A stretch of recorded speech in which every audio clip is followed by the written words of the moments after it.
You're now watching Showbiz Now, your daily showbiz update.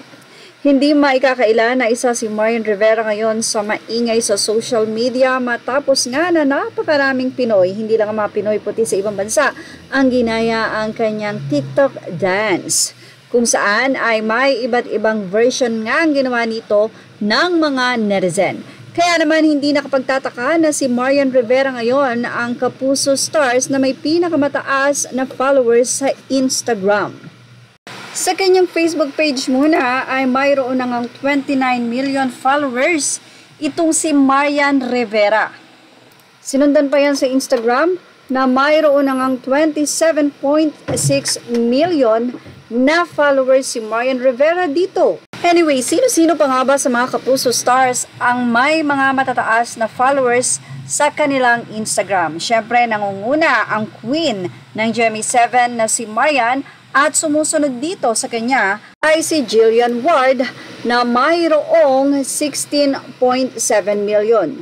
Sumunod naman dito ang asawa ni Dennis Trillo na si Jenilyn Mercado na may 13.7 million. Sumunod naman dyan ay si Gavry Garcia na may 13.5 million, Kim Domingo na may 11.3 million, Sanya Lopez na mayroong 10.2 million, Ia Villania na mayroong 8.1 million, Kylie Padilla na may 8.08 million, Lizelle Lopez na may 7.9 million, at si Cassie Legaspi na mayroon ng 7.8 million ang followers sa kanilang social media account, particular na ang Instagram. Iyan nga ang mga matatagal na mga kapuso stars na mayroong malalaking followers sa kanilang Instagram. But anyway, si Bea Alonzo, kamakailan lamang, I think 1 year to 2 years ago nang lumipat na siya sa GMA, ay mayroon ng 11.3 million followers. So, masasabi na natin na talagang isang certified kapuso na itong si Bea Alonzo.